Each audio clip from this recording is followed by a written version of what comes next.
Hi viewers, welcome to Kiki cooking.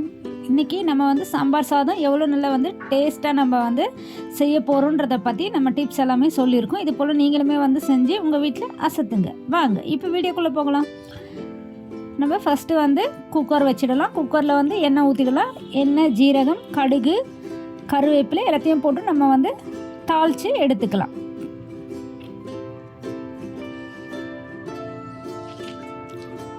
இங்கே பாருங்கள், நல்லா வந்து இதுலேயே நம்ம வந்து கருவேப்பிலை எல்லாமே வந்து போட்டுடலாம். ஏன்னு சொன்னால் எண்ணெயில் வந்து நல்லா வந்து பொரிச்சு எடுக்கும் பொழுது நல்ல ஒரு டேஸ்ட் வந்து உங்களுடைய சாம்பார் சாதத்துக்கு கொடுக்க வாய்ப்பு இருக்குது.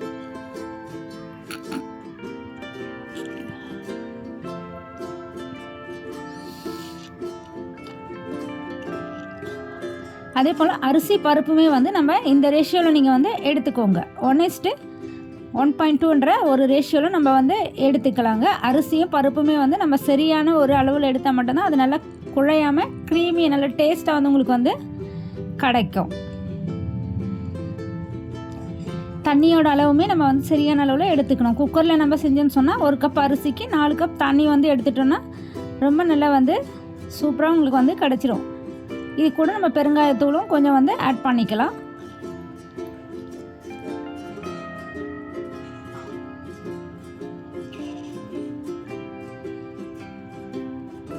இதே போல் நம்ம காய்கறிகளை என்னென்ன தேர்வு பண்ணுறோன்றது ரொம்ப ரொம்ப முக்கியமான விஷயங்க. இது கூட வந்து உருளைக்கிழங்கு, பீன்ஸ் எல்லாம் ஆட் பண்ணிக்கலாம். ஓகே, இப்போ நம்ம வெங்காயத்தை போட்டுக்கலாம்.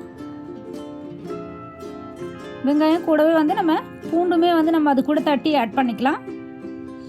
பூண்டு நல்லா தட்டி ஆட் பண்ணும்போது ரொம்ப நல்ல டேஸ்ட் வந்து உங்களுக்கு அதிகமாக கொடுக்க வாய்ப்பு இருக்குது. வரமிளகா இருக்கு இல்லையா, வரமிளகாவும் நம்ம 2 வந்து கூட சேர்த்துக்கலாம். இது காரத்துக்கும் ரொம்ப நல்ல டேஸ்ட் வந்து உங்களுக்கு அதிகமாக கொடுக்கும்.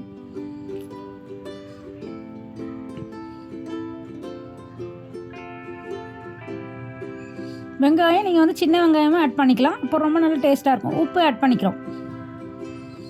சின்ன வெங்காயம் நம்ம வந்து பெரிய வெங்காயம் ஆட் பண்ணாலும் சின்ன வெங்காயமாக ஆட் பண்ணும்போது ரொம்ப நல்ல டேஸ்ட் வந்து உங்களுக்கு கூடுதலாக கொடுக்க வாய்ப்பு இருக்குது. நல்லா குழஞ்சி உங்களுக்கு ரொம்ப நல்ல டேஸ்ட்டு உங்களுடைய சாதத்துக்கு கொடுக்கும். உருளைக்கிழங்கு, பீன்ஸ், கேரட்லாம் போடும்போது நல்லா வந்து உங்களுக்கு ஸ்வீட்டாக உங்களுக்கு அதிகமாக கொடுக்கும். இப்போ நம்ம எல்லா காய்கறிகளும் ஆட் பண்ணிக்கிறோம்.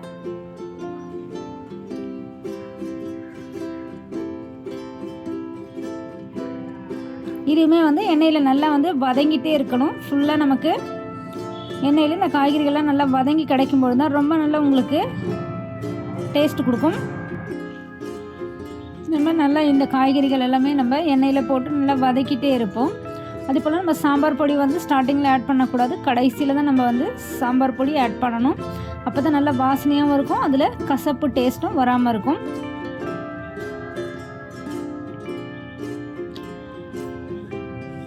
நம்ம அரிசி பருப்பு நல்லா வந்து ஊற வச்சு எடுத்து வச்சுக்கிறோம். இதில் நம்ம 3 to 4 விசில் வச்சாலே போதுமானது. தண்ணி ஊற்றிக்கலாம். வெங்காயம், தக்காளி நல்லா வந்து வதங்கிடுச்சு. இப்போ நம்ம வந்து தண்ணி வந்து ஆட் பண்ணிக்கலாம். 1 கப் அரிசிக்கு 4 கப் தண்ணி வந்து நம்ம ஆட் பண்ணியிருக்கோம்னு சொன்னோம். நீங்களும் அது போல் வந்து இதே ரேஷியோவில் ஆட் பண்ணுங்கள். அப்போ தான் ரொம்ப நல்லா உங்களுக்கு குழஞ்சி நல்ல டேஸ்ட்டாக வந்து உங்களுக்கு கொடுக்கும்.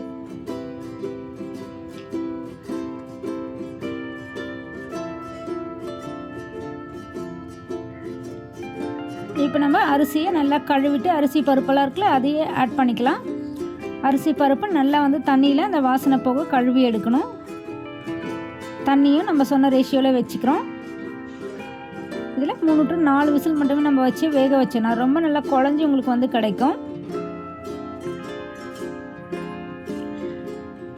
சரியான அளவில் நம்ம வந்து தண்ணி வச்சிட்டோன்னா நல்ல ஒரு ரேஷியோவில் உங்களுக்கு வந்து கிடைக்கும். இல்லைன்னு சொன்னால் நம்ம கம்மியாக வச்சுட்டிங்கன்னு சொன்னாலும் அது வந்து அடி பிடிச்சிரும்.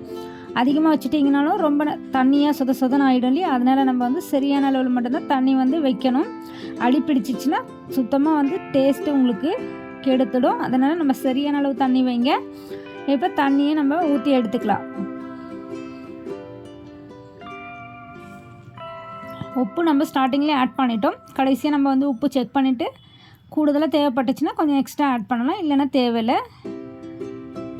மஞ்சள் தூள் நம்ம ரெடி பண்ணி எடுத்து வச்சுட்டு இருக்கோம். அதே போல் நம்ம மிளகாத்தூளுமே வந்து வீட்டில் ரெடி பண்ண மிளகாத்தூள் நீங்கள் ஆட் பண்ணணும். கடையில் வாங்கி ஆட் பண்ணோன்னா அந்தளவு டேஸ்ட் வந்து இருக்காது. எந்த ஒரு குழம்புக்குமே நம்ம வீட்டில் வந்து சாம்பார் பொடியெல்லாம் நம்ம ரெடி பண்ணி ஆட் பண்ணும்போது ரொம்ப நல்ல டேஸ்ட்டாக இருக்கும். மஞ்சத்தூள் போட்டுக்கிறோம்.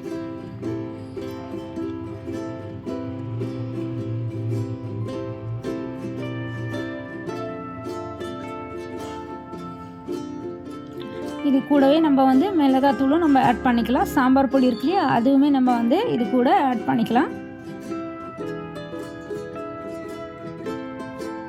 நம்ம காஷ்மீரி மிளகாய் தூள் கொஞ்சம் ஆட் பண்ணும்பொழுது நல்ல கலர் வந்து உங்களுக்கு நல்ல ஃப்ளேவர் கொடுக்கும்.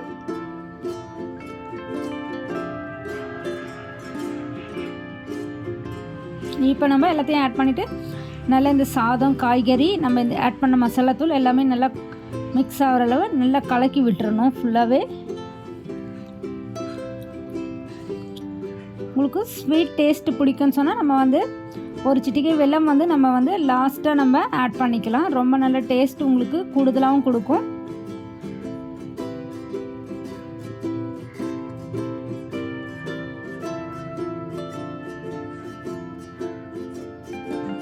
இங்கே பாருங்கள், நம்ம அது போல் இதில் ஆட் பண்ணுற காய்கறி எல்லாமே வந்து நல்லா வந்து குட்டி குட்டி பீசஸாக புளியை நம்ம கட் பண்ணி ஆட் பண்ணுவோம். அப்போ தான் இது வந்து ரொம்ப நல்லாயிருக்கும். ரொம்ப பெருசு பெருசாக ஆட் பண்ணிட்டீங்கன்னா அது வேகத்துக்கும் நல்லா இருக்காது, அது போல் சாதத்துக்கும் உங்களுக்கு அந்த அளவு டேஸ்ட்டை வந்து கொடுக்காது.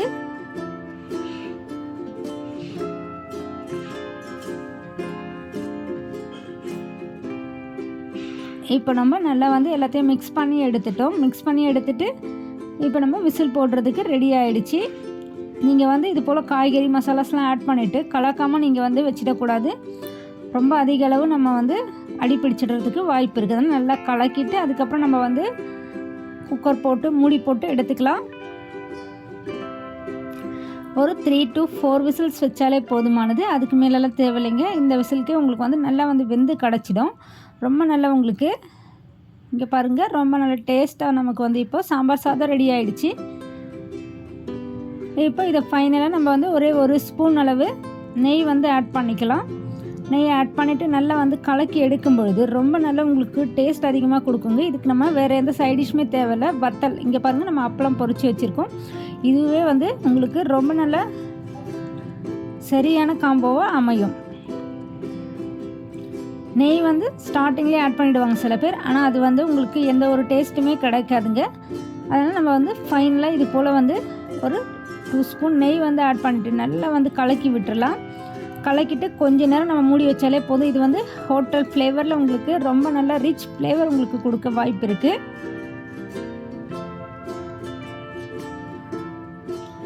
இதை நம்ம நல்லா வந்து கலக்கி விட்டுக்கலாம். இங்கே பாருங்கள், கலக்கி விட்டுட்டு கொஞ்ச நேரம் மூடி எடுத்து அதுக்கப்புறம் நீங்கள் எடுத்திங்கனாலே போதும். ரொம்ப நல்லாயிருக்கும். இதுக்கு வந்து மோர் மிளகாய், அப்பளம் எதுவாக இருந்தாலுமே ரொம்ப நல்லா உங்களுக்கு ஃப்ளேவர் வந்து ரொம்ப ரிச்சாக கொடுக்க வாய்ப்பு இருக்குது. நல்லா வந்து கலரி விட்டுக்கும். என்ன வியூவர்ஸ், இந்த வீடியோவில் சொல்லியிருக்க எல்லா தகவலும் உங்களுக்கு பிடிச்சிருக்குன்னு நினைக்கிறோம். மேலும் நீங்களுமே இது போல் வந்து டிப்ஸ் எல்லாம் ஃபாலோ பண்ணி நல்லா டேஸ்ட்டாக வந்து சாம்பார் சாதம் செஞ்சு பாருங்கள். மேலும் நல்லதொரு வீடியோவில் சந்திப்போம். தேங்க்ஸ் ஃபார் வாட்சிங். Keep supporting Kiki Cooking.